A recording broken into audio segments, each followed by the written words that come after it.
Hello friends! My book is out today, at least presuming I get this video edited on time. So I wanted to take a little extra bonus video moment to talk about the new release and a couple of particular aspects about it, and particularly my marketing plan and some of the marketing challenges. I've tried to be very transparent about my journey here on the YouTube channel, that I used to write very marketable books that sold quite well.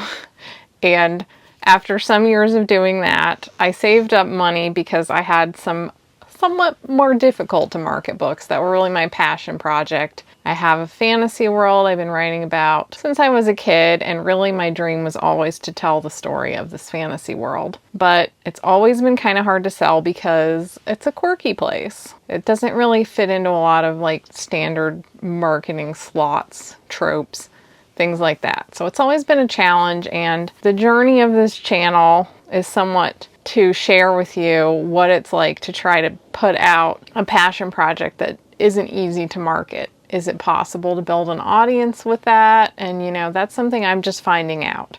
Not everyone has the luxury of even trying, so I'm sharing with you everything I'm learning along the way. This book in particular has had quite a journey. If you've been following along, it was my first indie published book in 2016. The Vengeful Half was the story of these same two characters, but at the time, like, I first wrote about these two in like 2004, I think. It was whenever Dade played Grand Theft Auto San Andreas. Let me get back to that in a minute. But over 10 years later, I finally wrangled their story into a young adult novel, because at the time I had made my living as a young adult novelist, so it just seemed obvious, like, I want to keep my audience. I tried to get my agent to sell it as a young adult novel.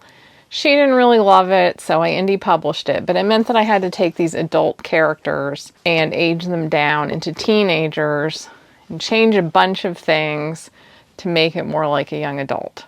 That was attempt number one. That flopped, so then by that time I had had some other success in indie publishing in the adult fantasy romance sphere, so I thought, you know what, maybe the problem was that I made them teenagers.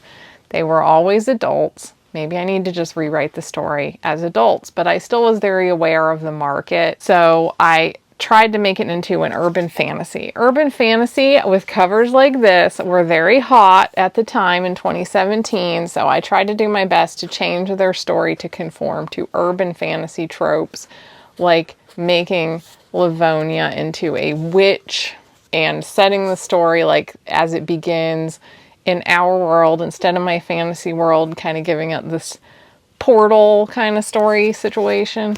That was not very authentic to the original story either. In fact, in a lot of ways, it was even worse than the young adult version as far as capturing what it was really meant to be. So fast forward to now, I just wrote it the way that I would have always wanted to write it, and with the benefit of having written a bunch of other to-market books in between, which just made me a better writer because I just wrote a lot. But it doesn't change the fact that it is a bit of a tricky book to sell. When you go to market a book, like, let's say you're going to get on Book Talk or Bookstagram or, you know, any of those kind of social media spheres where people are putting the word out about their books. You got your hashtags, you got your like trope menu that lists what tropes are in the book. You've got just kind of those keywords that let people know, like, these are the things that you're hungering for that this book has. Well, the problem with this book is it just doesn't have a lot of those. My favorite thing in a story, and it's something that you find a lot in anime and manga,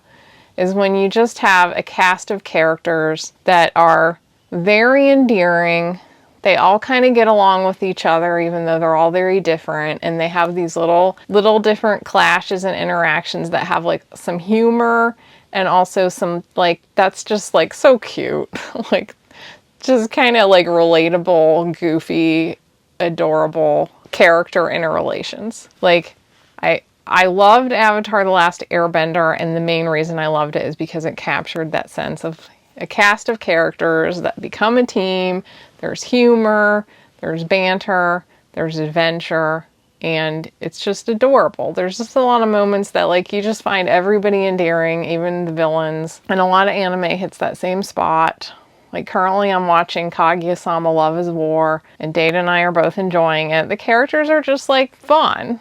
And it's fun watching them interact. There will be moments where characters that kind of don't always get along kind of find a little common ground, or a little moment where they help each other. Like, that is the biggest itch for me that you can scratch, is just characters like learning how to relate to each other even when they're different, and having humor in there too, and like a little romance, and you know. And it is a particular vibe that not every book has, because a lot of fantasy books have some characters that are like fairly unpleasant people to be around.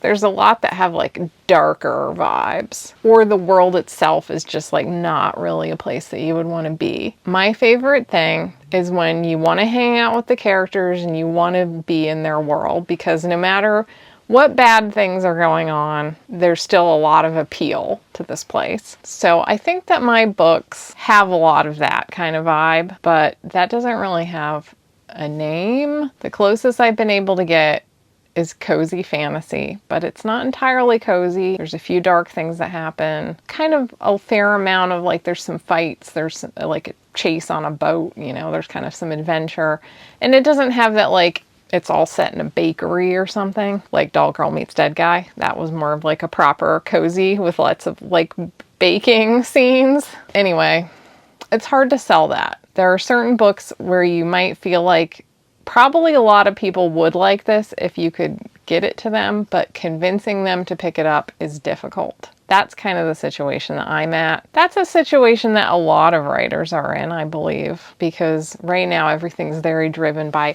really particular tropes that you must like include if you want to sell. So what do? I just have to acknowledge I wanted to write this book, whether I wasn't going to throw in like one bed and enemies to lovers and all these things just so I could list them as tropes.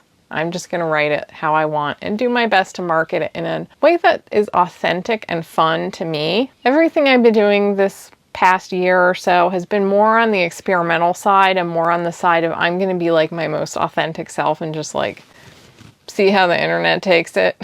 Knowing that it's almost certainly not going to perform anywhere near as well as things that I did write to follow more standard tropes and marketing patterns. It's just not. We would all like to think that, you know, heart would sell books, but it doesn't. The good thing about having heart in your writing and your marketing is that like my enthusiasm levels are just much higher to produce something, because ultimately this is for me first and for the rest of the world second. It's just very exciting when someone reads it, but if they don't, that's okay. Wasn't time poorly spent for me. I still had a great time. So with that in mind, I told myself that I was going to give it 30 days of marketing on TikTok, Instagram Reels, and some YouTube Shorts.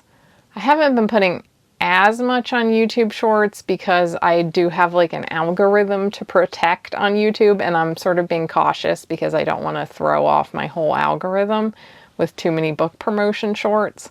I'm not sure if that's a concern or not, but I'm being more cautious on YouTube because of that reason. TikTok and Instagram, I don't really have much of a following, and I also don't really care, so I can just be experimental, see what happens. So for 30 days, I'm just throwing out different things and seeing how it goes. I've been putting up little shorts with my artwork, and I notoriously absolutely hate TikTok and Instagram. I feel like they're a waste of humanity's collective time, if I'm being quite honest. But for the last several days, as I have been doing the marketing in a very just like, this is what I want to do.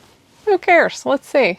As I've just been taking that kind of approach, like I usually do a ton of research before I do like a new marketing endeavor or something to make sure I know all the best practices, and I try to follow all that. This time I did not do any research. I just was kind of like, blip, let's have fun. And I have to say, it does make a big difference for me mentally because I am actually having fun. I kind of look forward to making my daily TikTok reel because I'm just like, well, put a cool song, pick out a good teaser, let's just have fun. And if I do happen to get a comment or an interaction, I'm just like, oh, like I just get like, I'm so excited. I don't need the level of interaction that I needed before, because I'm also not writing books just out of this calculating business proposition. So just like with everything, if you do it because you love it, then you don't need to be as successful to get the same level of satisfaction. So yeah, I will probably do a video updating you, assuming I'm able to stick to the 30 days. I'll do a video updating you on how that all went. Did it move the needle whatsoever? We'll see. If you missed my previous videos about this book somehow, I'll just talk about it briefly. I'm not really giving like a spiel here because I've already talked about it quite a lot. I did just want to note that this book, in a weird kind of way, goes all the way back to my very first original characters that I created when I was 9, before I was really even thinking about creating fantasy worlds. I've talked about a lot of my, especially my more fantasy-ish inspirations here, like Mercedes Lackey's books, ElfQuest comics, Final Fantasy games. This predated all of that. I was inspired by one of the great cinematic masterpieces, one of the great cinematic masterpieces of the early 90s. I think it was 1990. Sort of a Kids Bop's version of Goodfellas. God, they came out like within a couple months of each other. It really was like the Kids Bop's version of Goodfellas. My Blue Heaven. This was a movie I had on a VHS tape that, of course, was recorded from my grandmother's cable subscription onto a blank VHS tape. And I watched it many times because I loved Steve Martin. In this, Steve Martin, the quintessential actor you think of when you think of Italians, played a mobster who was in the witness protection program and was being protected by an FBI agent played by Rick Moranis, and it's very silly. As a kid, I adored this movie, and I thought, wow, gangsters are so cool and fun. The scene that has stuck with me my entire life is when he goes to the grocery store and asks for arugula. Now, if there's anything you want that we don't have, you just let us know. Arugula. I haven't had arugula in 6 weeks. What's that? It's a vegetable. Because we were the kind of family that was already eating arugula in 1990. So I was like, hey, I know what that is. We're Italian. I have one Italian grandfather. So I really wanted to relate to the authentic Italian culture of Steve Martin ordering arugula at the grocery store, and also basically stealing all the meat, by the way. There's also this dance scene. And buckle the knees a little. There we go. Move your hips.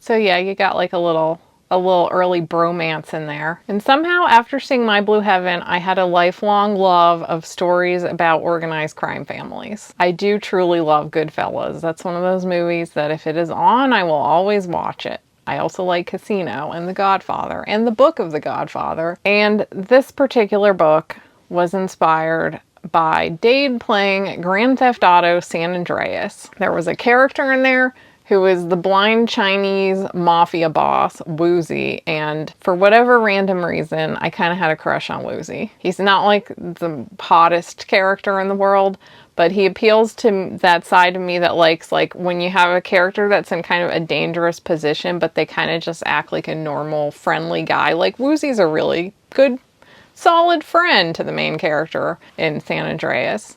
He's got a good sense of humor. Not good, man. You got 47. Damn. You're bad luck for me, you know? When I play the other guys, I always win. Boss, take a look at these 2 chips. One's a fake.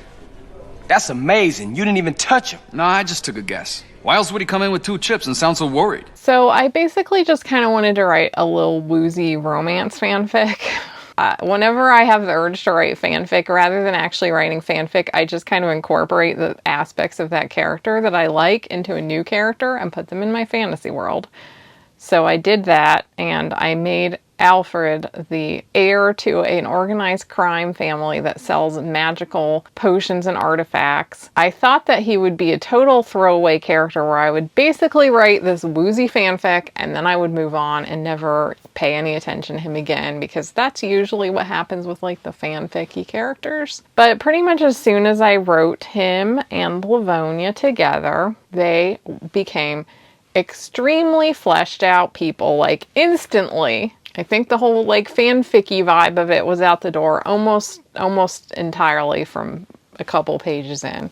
Alfred just kind of showed up with his own whole personality, family drama, things he was into, and him and Livonia just have always had really good chemistry together. They complement each other really well, so I just kept writing about them for the next 20 years. This book has romantic aspects, but I would say generally it focuses a little more on like just a team of people coming together to build up this organized crime magic dealing syndicate. Basically, Alfred is supposed to inherit his father's business, but he starts to clash with his parents and decides to strike it out on his own and recruit misfitty kind of potion makers that have been overlooked by all the other potion dealers, and build up his own operation, just kind of with everyone that society kind of doesn't pay as much attention to. So you end up with a team. You've got Alfred, who is kind of your charismatic leader of the group. Alfred genuinely has a huge passion for magical history, magical creation, and that is kind of like his superpower, is that he's able to approach different sorcerers and come to them with this true excitement about the work that they do. But he's a bit of a schmooze. He's right on that line between somebody who's like a really passionate nerd about what you're doing and just like a car salesman. And there are moments when Livonia kind of gently steers him away from the whole schmoozy salesman thing, because it does not work very well on telepaths. Telepaths can smell your salesman vibes, you know. But Alfred is he's very good with people, and a lot of that is just from kind of being naturally extroverted. He doesn't get easily shaken, like stumbling or feeling awkward in an interaction with people. He just kind of barrels onward and like assumes he'll be able to smooth out whatever it is, and as a result of that sort of self-belief, he usually is able to make it work. And Livonia is his perfect partner. She's a little more practical. She's got a little more of like a grounded sensibility that he somewhat lacks. Alfred is the kind of guy who will sort of rush into stupid things and like worry about the consequences later. She's a little more practical, but she also kind of shares his sense of fun and adventure. And she also kind of ends up having a dark secret that makes her more dangerous than he could ever be. Then you have George, Alfred's right-hand man. George is a Santaroon, and Santaroons are the loyal retainers of the wealthy families of Atlantis. A whole family will, like Alfred's father and his Santaroon basically grow up together. Traditionally, when the head of the family is even starting to think about having a child, the Santaroon will try to have a child like at a similar time, so that if they have two sons around the same time, they will grow up together, and the Santaroon is there to protect and be almost like a brother, but also a little bit kind of a servant bodyguard to the heir to the families. And Santaroons are kind of bred to be tall and are shapeshifted to always be 7 feet tall. Like the Santaroon will look for a tall woman to get together with so that their genetics get taller, but also if you're not 7 feet tall, you're going to get shapeshifted to be 7 feet tall. They're kind of giants because they're supposed to be intimidating. And Santaroons are trained in like all the fighting. They're supposed to be really badass, but George is not inherently very much of a badass at all. George loves music and sci-fi and fantasy. I don't know exactly. Do you still call it fantasy if they already live in a world of fantasy? I'm going to say yes, because you still have things that don't work on your own world. Comic books. He likes nerdy stuff, and he's very socially awkward. But he's also a little bit cool in kind of a, like, accidental way, because he's very chill for the most part. Then you have the woman that Alfred was supposed to marry, Thessia. Thessia is very much like the rich girl who has grown up with like all the privilege in the world, but she's never very satisfied about it. She gets herself into like social activism, which is really a big thing at this point in history. There is a lot of like an energy of like change and social activism, and she like starts to hate everything her father has done and stands for.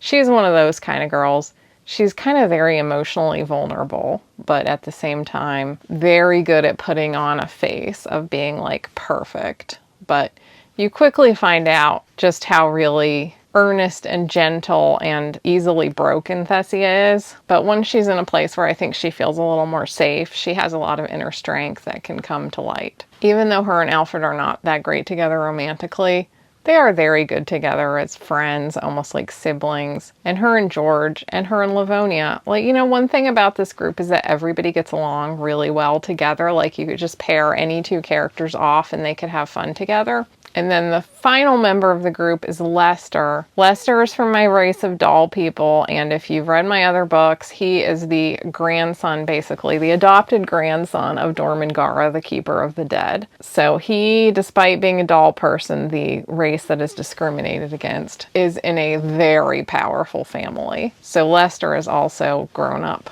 very rich and privileged, and he is naturally very talented at both telepathy and magic. But it doesn't change the fact that he is a Fenarlum and receives a lot of discrimination all over the place. So as a result, Lester has a very type A personality. He just always seems like he's serious and driven and is always at like the top of the class. He excels at everything he does. He has like no friends, at least until he meets Alfred, who could be friends with probably anything, anyone, as long as they have a decent core character. But Lester also, his parents and his home life are extremely adorable and loving and supportive. So even though he has like this outer personality that's very cool and collected, there's also that little part of him that's like kind of a sweetheart. He can't help it because he has had a very, very sweet little home life, and his parents love him very much. Then you also have a few more peripheral members of the team, but I won't get into them. I think I've rambled long enough. If you want to read the book, check the link in the description. I'm also going to read it aloud on the channel like I did for Doll Girl. And as of the time I record this, the paperback is not yet up, but it might be up by the time you see this, and if not, it should be up really soon. It should be available on all retailers. And if you've enjoyed my videos over the past year plus and you want to do anything to support the channel at all, buying the book is the best thing that you can possibly do, because not only does it give me a little bit of royalties, but it also bumps my book up in the Amazon rankings. I would appreciate it so much. Thank you so much for following along this journey with me, and I will keep you updated on how all the marketing and such goes, and I will see you this weekend with another video if all goes as planned. Thank you so much for watching. Bye!